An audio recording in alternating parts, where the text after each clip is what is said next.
Amendments to Local Government Act 171 will give power to authorities to take stringent action. Government to ensure Petronas able to return to profitability.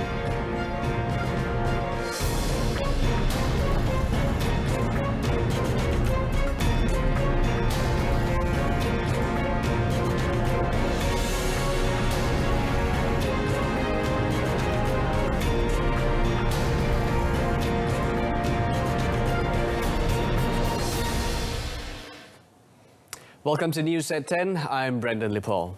Amendments to the Local Government Act 1976, Act 171, will give power to local authorities, PBT, to impose stricter action against factories responsible for causing pollution.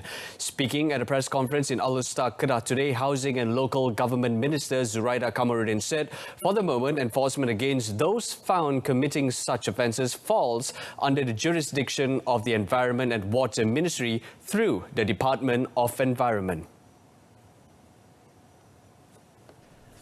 According to Zuraida, her ministry is responsible for issuing operating license in line with the jurisdiction of PBT, adding that they are aware of the loopholes in Act 171. Therefore, she said the amendment will expand the power of PBT in imposing stern action against the offenders. Zuraida was asked to comment on whether her ministry can take stern action, including by revoking operating license of the factories that have caused pollution, like what happened in Sungai Gong, Rawang, Selangor.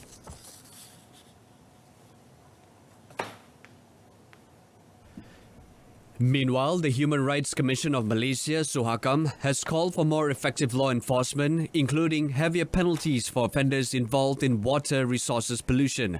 Suhakam, in a statement today, proposed a move to avoid water source contamination in Sungai Gong, Rawang recently, which affected water supply to 1,292 areas in the Klang Valley from recurring. Suhakam is also concerned that the Water Services Industry Act 2006 and the Environmental Quality Act 1974 are not being enforced effectively to protect public health and the environment. It said recurring water contamination incidents indicate that the huge gaps in these laws have yet to be addressed, adding that there is an urgent need to review the relevant laws. The Commission also urged business entities to be more responsible in ensuring that human rights in obtaining clean water supplies are protected. Extra focus is given to industrial sectors to further improve the country's economy, which was affected by the COVID-19 pandemic. International Trade and Industries Minister Datuk Seri Muhammad Azmin Ali said he had met with industry playmakers of affected agencies and associations to identify any additional required. Saya bawa semua pimpinan tertinggi daripada MITI, Matret, MAIDA, MIDF, MARI, SIRIM semata-mata untuk engage dengan stakeholders, Chambers of Commerce, Persatuan-Persatuan Pengilang, Industri, SMEs, PKS untuk mendengar apakah keperluan tambahan yang perlu diberikan oleh kerajaan kerana kita mahu kecerdasan ekonomi ini benar-benar dapat diuruskan segera untuk mencapai pertumbuhan yang positif pada tahun 2021. He said this to reporters after an event in Alor Kedah recently. The minister added that more than 15 million people have returned to work simultaneously, reducing the unemployment rate as various sectors have resumed operation. The 21 billion ringgit loss recorded by Petronas in the second quarter of 2020 will not impact the country's development. According to Finance Minister Tengku Datuk Seri Zafrul Tengku Abdul Aziz, the government will continue to focus their finances especially towards the development of the country. Sebab itulah defisit fiskal kita akan naik. Defisit fiskal kita unjuran bajet 2020 lebih kurang di 3.2%. Lepas announcement stimulus yang pertama itu naik ke 3.4% dan sekarang selepas perjalanan dan prihatin defisit fiskal kita naik ke 5.8% dan mungkin sampai 6%. 2 minggu lepas pun di Parlimen saya telah mendapat kelulusan daripada Parlimen untuk menaikkan our punya ceiling debt to GDP kita ke 60%. He added that the government is committed to continue with important spendings to aid the rakyat and boost the economy. He said this after a courtesy visit of Terengganu Menteri Besar Datuk Seri Dr. Ahmad Samsuri Mokhtar. The main focus of the Finance Ministry's official visit to Terengganu is to meet with representatives of associations and the tourism industry affected by COVID-19, as well as representatives of the oil, gas and petrochemical industries. The government plans to introduce a new type of key performance indicator KPI to all Secretary General and Director Generals at every ministry and agencies. Chief Secretary to the government Tan Sri Mohamad Zuki Ali said the new KPI will enable better evaluation and assessment of public services. He further explained that due to the COVID-19 pandemic, numerous projects and government programs were interrupted and had to be postponed. Therefore, the government is required to act swiftly to ensure that the projects are to be completed according to schedule. Sehubungan itu saya tetapkan, saya dengan KBPA tadi tetapkan ianya akan jadi KPI pada KSU dan juga KP untuk mereka sama-sama menggerakkan ekonomi. Kalau mereka gagal untuk menggerakkan seperti mana yang dijualkan, mereka hendaklah memberi sebab dan alasan yang menasabah untuk dipertimbangkan oleh jawatankuasa di peringkat saya dan juga KBPA serta beberapa ahli yang kita lantik nantilah. Speaking at an event in Putrajaya, he also informed that the government will also soon announce an initiative to help Malaysians who have lost their jobs. The Education Ministry is identifying a more holistic and comprehensive approach to overcome the lack of electronic device ownership among students. Now, this is to ensure a smoother virtual teaching and learning process at home in the future. Its Minister Dr. Razzi Majidin said according to the Ministry's survey on online learning involving 900 students nationwide, 36% do not own any electronic device. Due to this, Dr. Mohamad Razzi said the ministry is looking holistically at the best approach to enable students to have reasonable access to devices and implement a comprehensive system that can provide optimum benefit to them. He told this to reporters after attending the Kupi event at Sekolah Menengah Nanbayan in Tambunan, Sabah today. Earlier, the minister in his speech said the Education Ministry was also committed to infrastructural development in the state, including the upgrading of school buildings, as many are still in poor condition. As such, he said the ministry would update the list of such schools to determine priorities in order to speed up upgrading works based on the Public Works Department assessment. Dr. Mohamad Razzi also called for stronger support from the Sabah Education Department, teachers and parents, as he believed that close cooperation between the entities will create a better education system.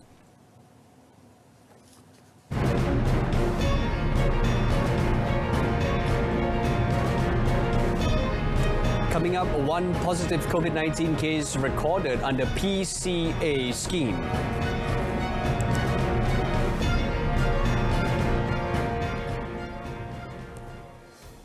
One positive case of COVID-19 was recorded under the Malaysia-Singapore's Periodic Commuting Arrangement PCA scheme, which commenced on 17 August. Health Minister Datuk Seri Dr. Adam Baber, however, said thus far no case has been reported under the reciprocal Green Lane RGL scheme.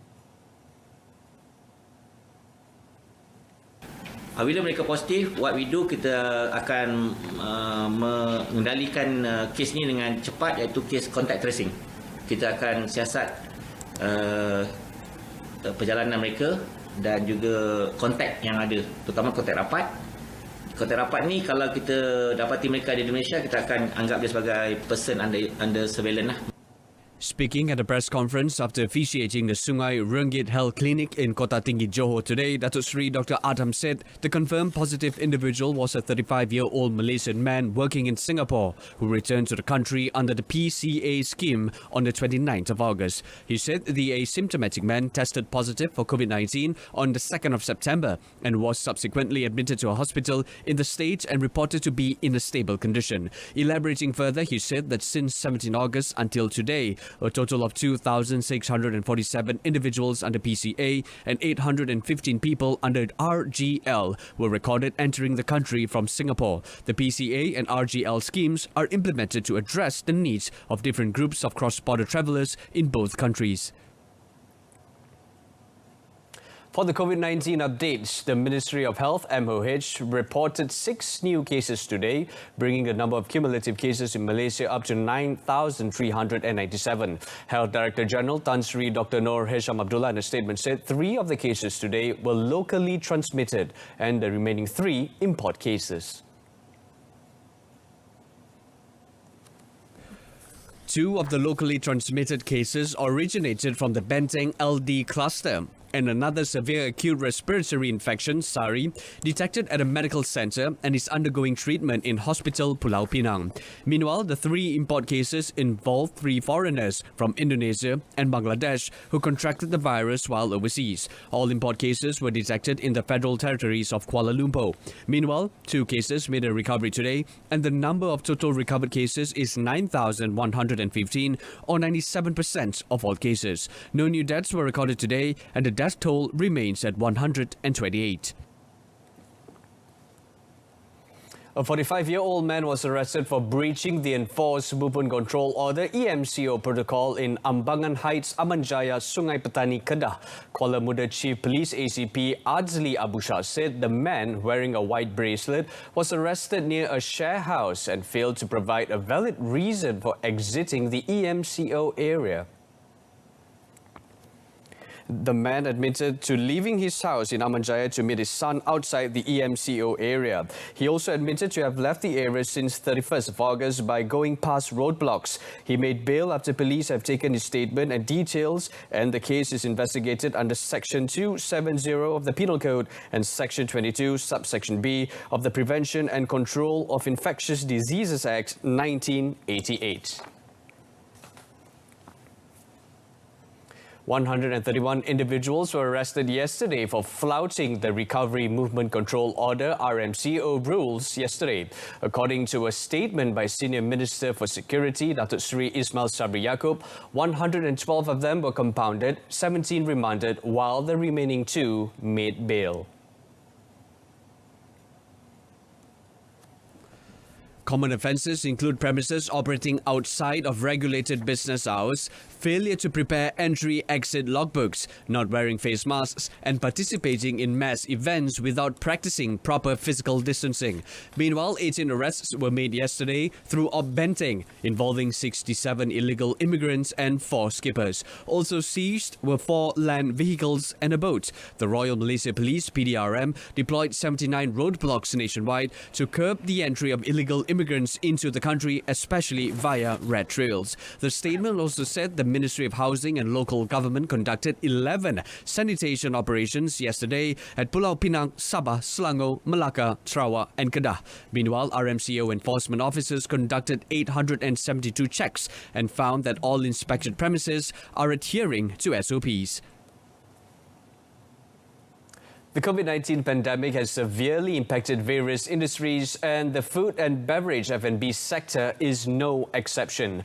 Many businesses were forced to shut down, and countless Malaysians lost their jobs during the implementation of the Movement Control Order (MCO). Now, as part of efforts to revitalise the F&B sector, the owner of Fatin's Kitchen restaurant, Jusdian Abdul Malik, is doing his best to provide employment to individuals affected by the pandemic, especially to hospitality industry's casualties. Saya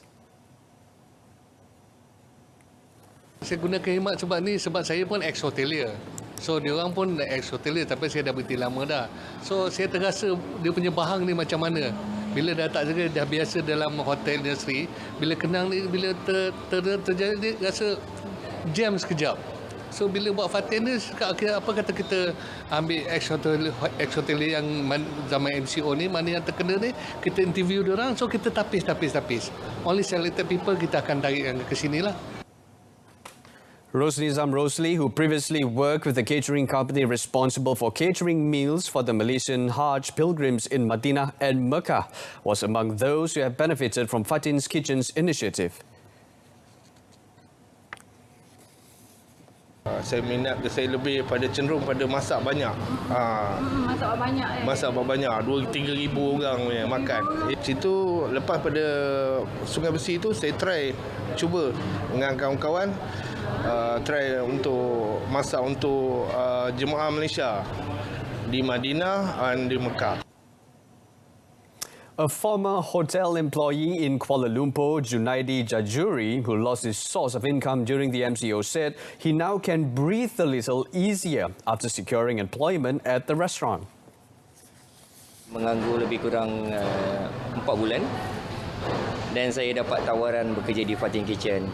Alhamdulillah, dapat menyambung hidup dengan 6 orang anak.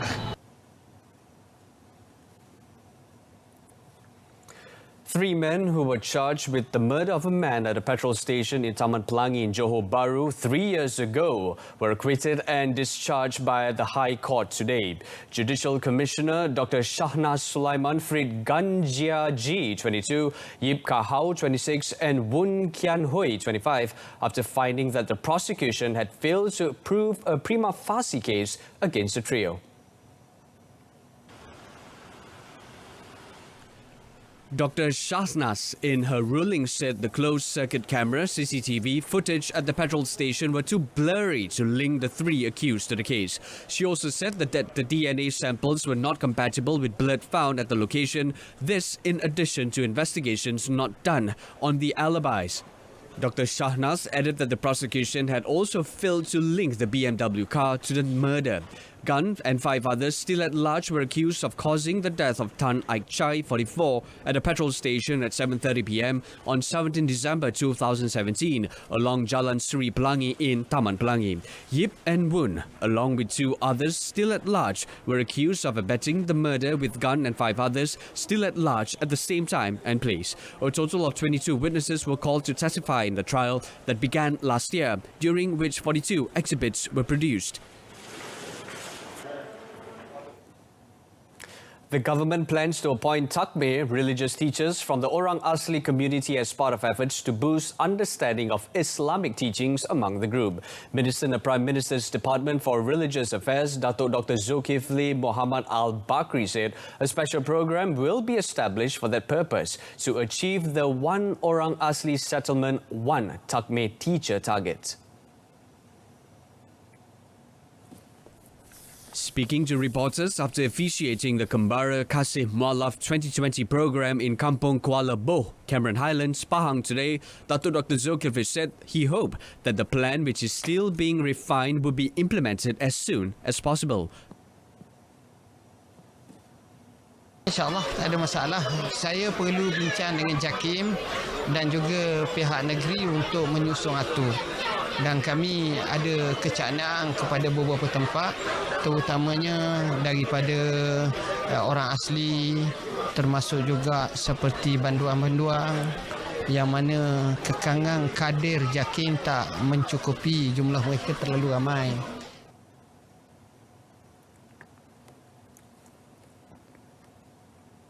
Veteran actor Dato Zulkifli Zain was laid to rest at the UK Perdana Islamic Cemetery in Ulu Klang today. The burial was at 12:50 p.m. after Dato Zulkifli's remains were taken to the cemetery at about noon after funeral prayers at the UK Perdana Mosque. Apart from family members, several artists and close friends of the late actor were at the cemetery to pay their last respects. Among them included film personalities Iman Manan, Dato Yusof Haslam and Dato Rosham Noor. Dato Zulkifli, 76, died at his residence in UK Perdana at about 7:30 last night due to complications from multiple medical conditions such as high blood pressure, diabetes, heart and kidney problems. He had been hospitalized several times. The former president of the Veterans Artists Association of Malaysia began his career as an actor in the film Jiwa Remaja in 1975. He subsequently went on to appear in more than 10 films and hundreds of dramas. He is survived by his wife, actress Datin Nur Mala Oma, and children Dr. Nur Zizi, Nur Zaza, Nur Zazila, Nur Zazlin, and Muhammad Nur Zabaik. Concludes this evening's news at 10. A reminder of our top story: amendments to Local Government Act 171 will give power to authorities to take stringent action. Join us again at 12:30 p.m. tomorrow. Till then, I'm Brendan Leopold. Stay tuned to Saluran Berita RTM and have a pleasant evening. Good night.